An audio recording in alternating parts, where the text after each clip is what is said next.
പണ്ട് അമ്മ വീട്ടിൽ പോവുക അല്ലെങ്കിൽ അമ്മ വീടിൻ്റെ നാട് കാണാൻ പോവുക എന്നൊക്കെ പറയുന്നത് ഭയങ്കര സന്തോഷമുള്ള കാര്യമായിരുന്നു.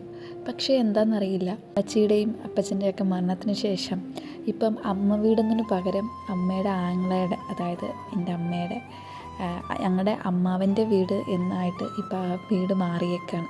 കാരണം അവർ ഉള്ളിടത്തോളം കാലം മാത്രമാണ് നമുക്കത് നമ്മുടെ അമ്മ വീടായി മാറുകയുള്ളൂ. ഇപ്പോൾ അത് നമുക്ക് അങ്ങനെ ഒരു വീടല്ല, അല്ലേ?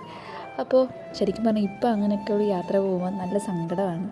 കാരണം ഇവരെ രണ്ടുപേരെയും മുഖം ഇങ്ങനെ കാണുമ്പോൾ ആ പള്ളിയിൽ സെമിത്തേരിയിലൊക്കെ ചെല്ലുമ്പോൾ ശരിക്കും പറഞ്ഞാൽ നല്ല രീതിയിൽ മിസ്സ് ചെയ്യുന്നുണ്ട് അവരെ രണ്ടുപേരെയും. അവിടെ നിന്ന കാലഘട്ടവും സംഭവങ്ങളും ഒക്കെ ആലോചിക്കുമ്പോൾ നല്ല സങ്കടം വരാറുണ്ട്.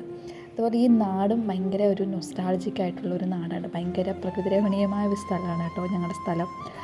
പിന്നെ ഇതിൽ കാണിക്കുന്ന ഒരു വീടുണ്ട്. ഇത് ഞങ്ങൾ ഒരുപാട് വർഷങ്ങൾക്ക് മുമ്പ് ഒരുപാട് ആഗ്രഹിച്ച് വെച്ചൊരു വീടായിരുന്നു. പക്ഷേ വാസ്തുപ്രകാരം ആ വീട് ഞങ്ങൾക്ക് താമസിക്കാൻ സാധിച്ചില്ല. പിന്നെ അവിടെ ഒരു വലിയൊരു കൊടുങ്കാറ്റും കാര്യങ്ങളൊക്കെ വന്നപ്പോൾ അതിൻ്റെ വാർത്തതും ഒക്കെ പറന്നുപോയി. ഷീറ്റ് അങ്ങനെയുള്ള കാര്യങ്ങളൊക്കെ ഒരു 10-30 വർഷം മുന്നത്തെ കാര്യം കേട്ടോ.